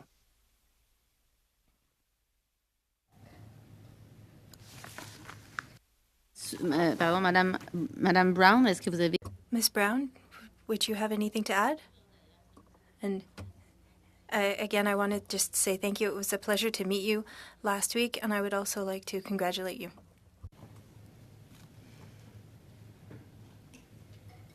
OK. Madame Brown, je ne sais pas si... Ms. Brown, I don't know if you had anything to add? No? Oui. Aviez-vous quelque chose à ajouter, Madame?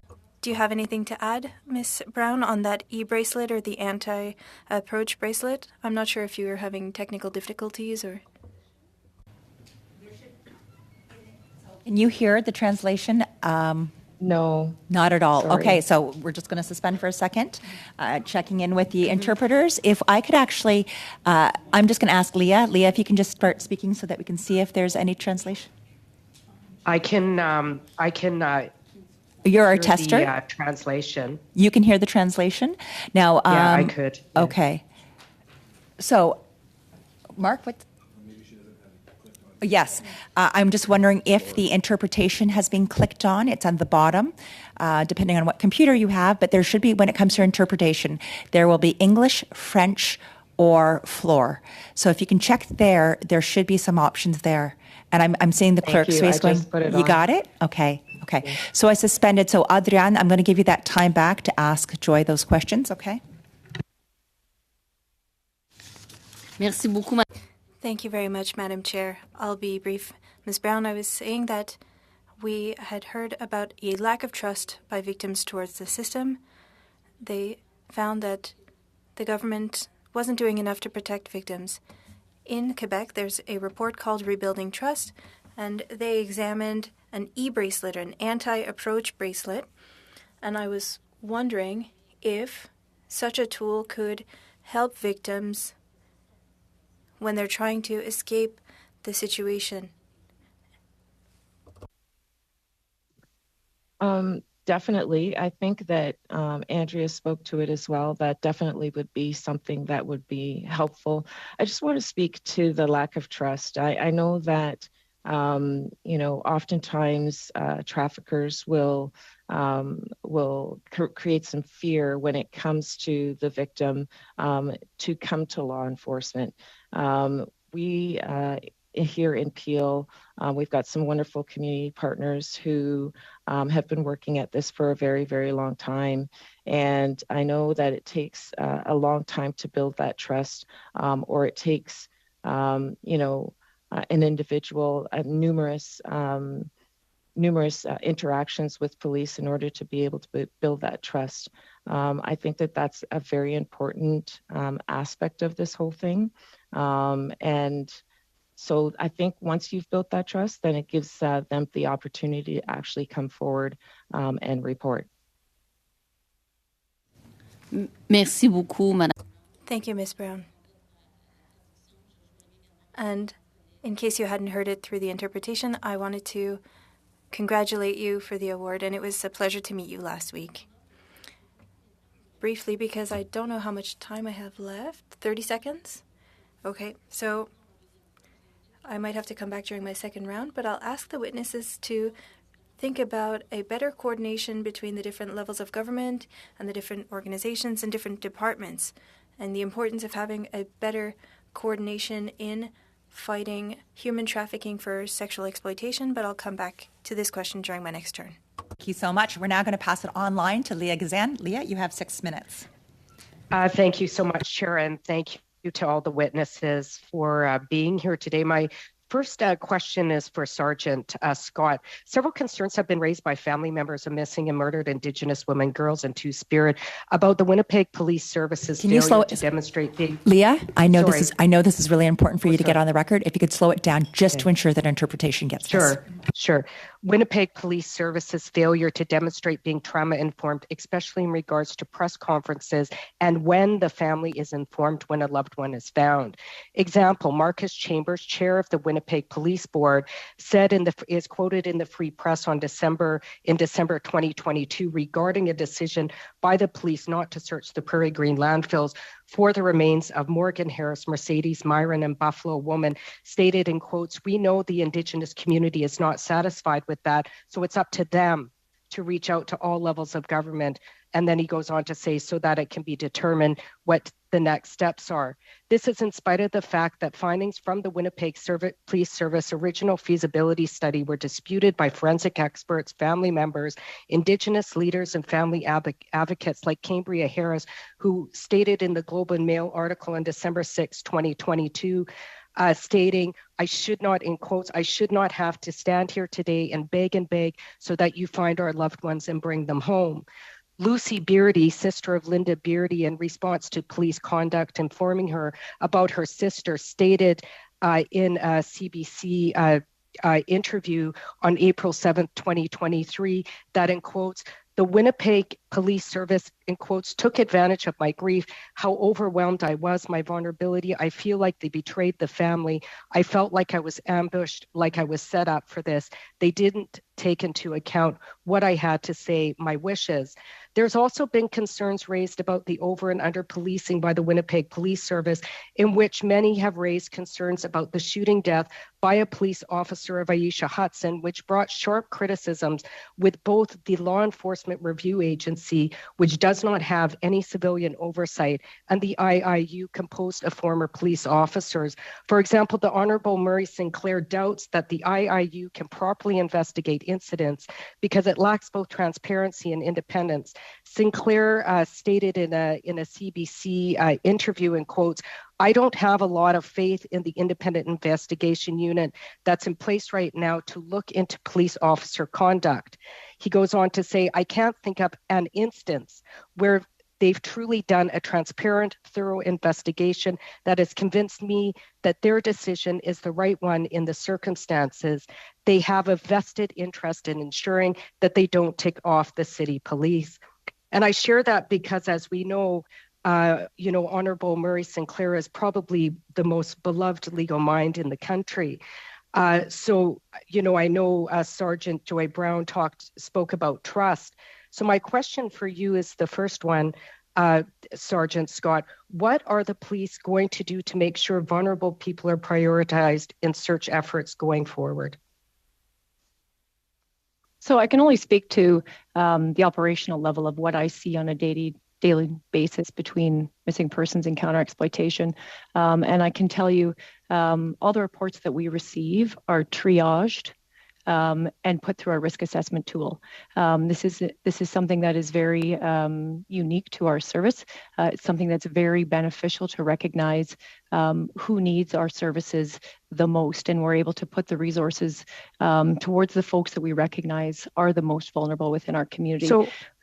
Sorry, Sergeant. We know that, for example, the former Minister of Crown Indigenous Relations called Winnipeg Ground Zero for murdered and missing Indigenous women and girls.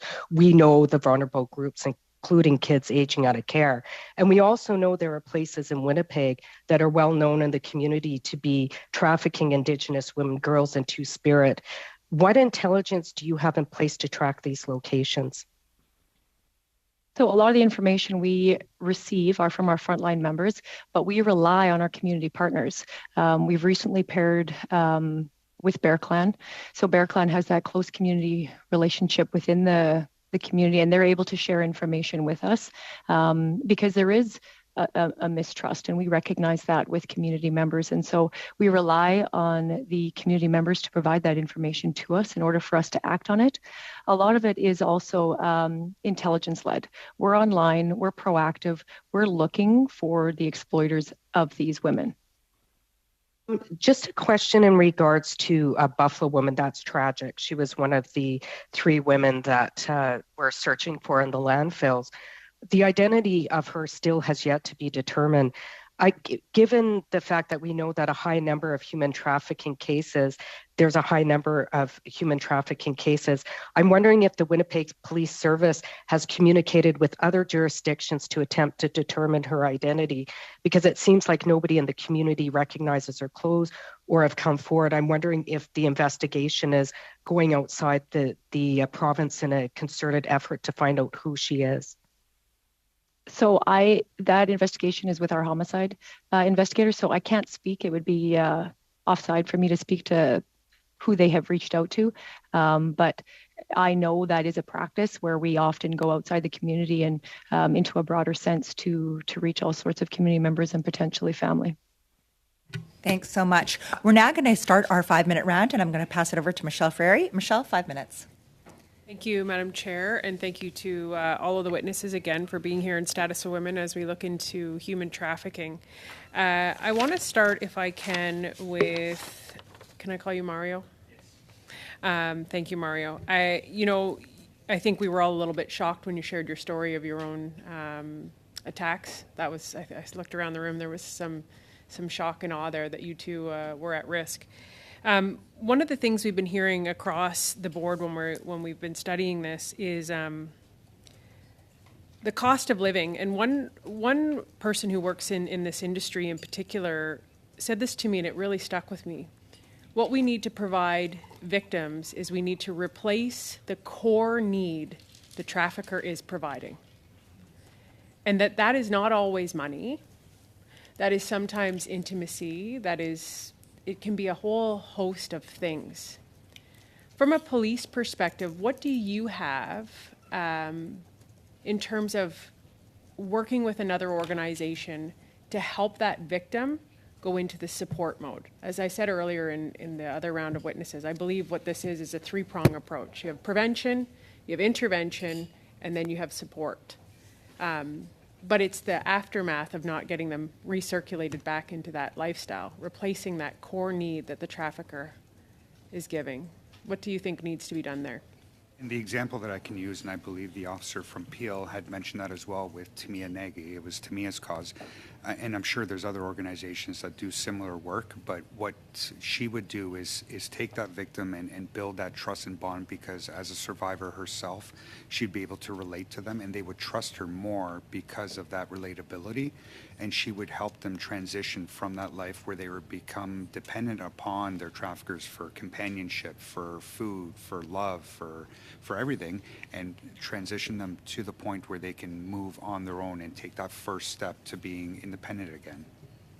And a lot of that comes down to funding from the government in order to help organizations help others transition to that point. Thank you for that. And if I could jump to Constable Brown, I think it was you that said this. It's human trafficking presents as something else. Was that you that had said that? Yes? So yes, that was me. Oftentimes it will present as something else. So I think that's really interesting, right? Because the stats and the data around this is just so challenging. And so we know there's an intersectionality here that comes with human trafficking, whether it's drugs, fraud, et cetera.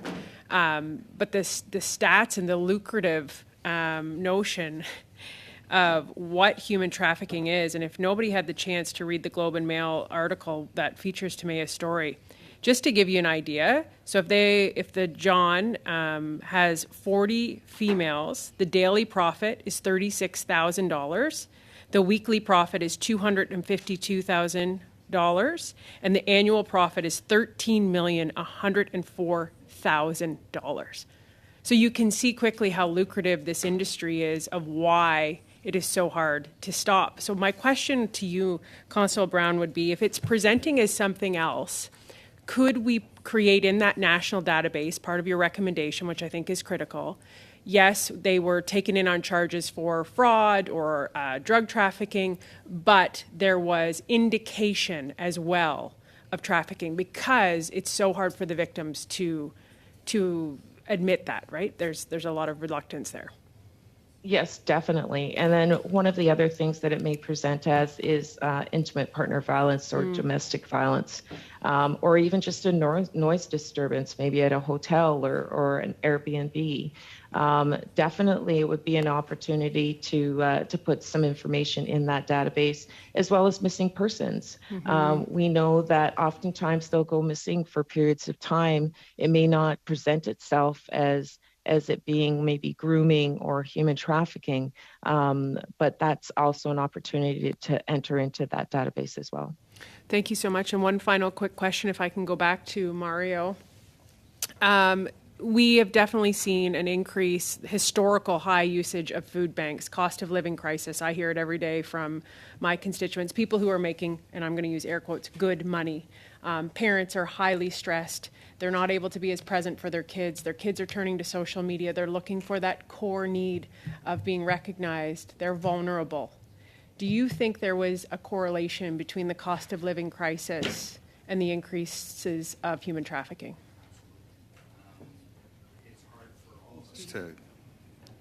Sorry, your mic wasn't on. Oh, sorry. It's hard for all of us now, and a lot of us earn good wages to survive, let alone someone who is vulnerable, who doesn't have access to those funds. It's almost like they have nothing else to turn to, so they turn to the sex trade to try and make some more money, because it is a very lucrative business. Thanks so much, Mario. We're now going to pass it over to Jenna Sutz. Jenna, you've got 5 minutes. Thank you, Chair. And thank you to all of the witnesses for joining us today. I'd like to direct my first question to Sergeant Scott. One of the things that you said that caught me was that you receive reports of exploitation on a daily basis. And so perhaps a simplistic question, but are those calls coming in via a hotline directly to the Winnipeg Police Service, or is this via the national hotline? So these are calls that we receive on a daily basis directly to missing persons. So we have a line that comes directly, a phone line for the public, for child welfare agencies, for our partner agencies to report youth and adults missing. That's why we're a combined unit. And then through that phone call and the information that's gathered through that phone call is where we're seeing the exploitation. Okay, thank you. And adding on to that, one of the things that we heard during our travels last week across the country on this study was some concerns around referrals between province to province that came through on the hotline. Do you have, and I'm wondering if you can speak to your experience in Winnipeg, if you are looking to support a survivor who's come forward, sometimes that means leaving the province or to get away from others. And we heard a bit about some challenges of getting those services if you're going out of province. Yeah, so we utilize our partner agencies. Salvation Army has been phenomenal in one instance that I can think of off the top of my head. We had a survivor from Ontario come into Winnipeg. Ultimately, there was charges laid against an individual, and then we were able to work with the Salvation Army to fly her home. And they provided that and provided her with some safe housing within the city in order to transition, get her healthy, and then fly her home. But I would have to agree with Constable Brown when she said information sharing between provinces, between agencies is lacking. We have a Canadian Police Data Bank, but it looks different for every agency, and there needs to be some sort of universal data bank that we can all access, because traffickers move. And we see that within our city often, that there's traffickers from out east, out west. And if I'm not aware of what they're doing out west, that would definitely lead and give me some benefit to knowing what they're doing within our city and then sharing that information with other agencies. Excellent. Thank you for that. And we have heard a few times now the importance of that consistency across the country and being able to share information. So I'm sure that will make its way into our recommendations in the report. One other item I wanted to ask you as well on, you mentioned that the digital age, obviously it's changed what human trafficking looks like and how young women in particular are being reached. And I'm wondering if you can speak to, obviously, as that has evolved, what that means for convictions, i.e., have our laws that we currently have in place been able to address the increase in the use of digital means to persecute or to take forward charges? So in a way, there are things that are easier because we can utilize search warrants and things like that, because once it's on the web or online on a digital platform, we can capture that, and that's good evidence to use in court. But you also have platforms like Snapchat, Instagram, and from a law enforcement perspective, it's very difficult for law enforcement to obtain user information, IP addresses. It's not easy for us. These are lengthy search warrants, and sometimes these platforms are not that easy to deal with from a law enforcement perspective. And Instagram, things like that, some of these chats disappear once they're open. Snapchat, Leo List. So it is challenging, but definitely there are challenges for us in order to obtain that information that becomes very good evidence in court. Awesome. Thank you so much. Next round for the 2.5 minutes. Adrian, you have the floor. Merci beaucoup, Madame la Présidente. Thank you very much, Madam Chair. Just briefly on the matter of coordination, the question that I posed earlier, better coordination between the different levels of government, community organizations, stakeholders. If you have any other recommendations that the committee should consider. Et comme j'ai dit, ça peut être And as I said, it could be the representatives of police agencies or the other witnesses if there's anything that we haven't thought of up till now. Écoutez, sinon, je vais aller avec une autre question. If not, I'll go to another question. That, if you would like. I think that that is crucial to us being able to provide the continuum of supports that are needed to address this issue. I think that all levels of government need to be working together and collaborating to address this, and to be working with their communities and those who are in the community, collaboratives such as those in Peel and other communities as well, who are doing that work and helping to tailor make responses that work for those particular communities and the needs that they have. And I feel that being able to have sustainable long-term funding in communities is essential as well, so that we're not having to rebuild these supports that we've put in place, that we don't have to start over, and that we can provide also our staff who have been trained in providing these models and who are primarily female with stable employment as well in providing these services. Oui, écoutez, Madame la Présidente. Madam Chair, briefly, it could be a question to Ms. Scott, because Ms. Kazan raised the issue of Indigenous victims. And there has been an inquiry on missing and murdered Indigenous women and girls. How do we need to factor in these reports in order to avoid similar situations being reproduced? Well, I certainly think that the recommendations we're all very aware of from the first inquiry into the missing and murdered Indigenous women. We try and implement the recommendations that were put forward to us. And I think, like I said in my testimony, education is really the key. Education in our schools, over social media, and sometimes maybe it's not schools because some of our vulnerable youth aren't going to schools. So we need to get it on a different platform to those kids, whether it's social media. And I can't stress enough the addictions piece. Our vulnerable youth, there is an addictions crisis, and we need to address it in order to change the outlook. Thank you so much. We're now going to pass it over to Leah Gazan. Leah, you have the next 2.5 minutes.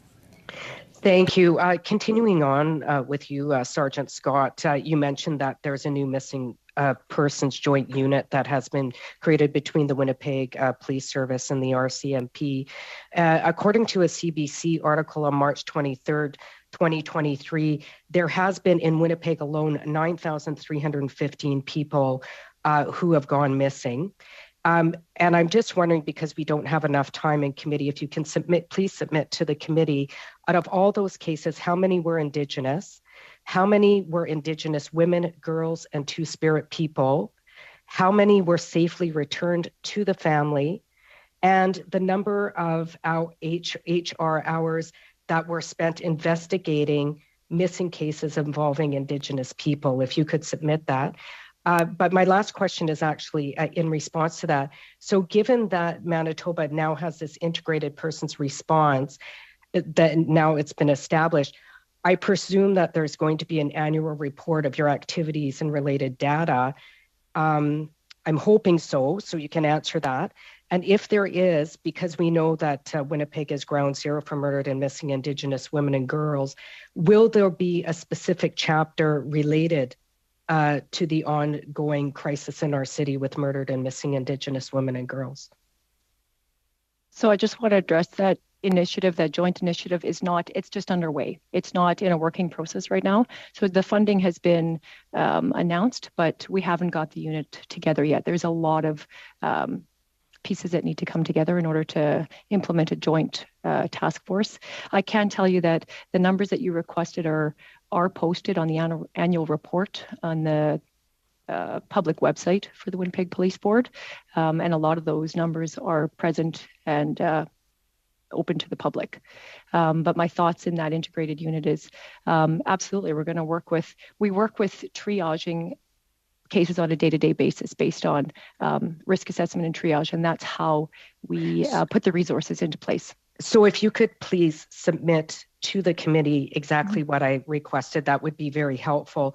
I'm looking forward to hearing if there will be an annual report, just to, in the sake of accountability and transparency, just so that the public kind of knows what's going on as we try and build a more positive relationship, a more trusting relationship, certainly with the Indigenous community. Thank you. Absolutely. And like I said, one is published on the annual police board.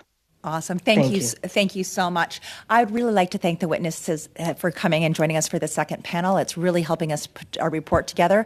As Leah said, Andrea, if you could just send that information to us, that would be wonderful. And I know that our clerk will be working with you to ensure that we can get that into our materials. So that's excellent. Seeing no other community. Oh, yes, Anna Roberts. I don't know if this is a point of order, but I needed to get your attention. I just wanted to say that the analysts, the clerk, the interpreters that we had last week, you guys deserve a round of applause.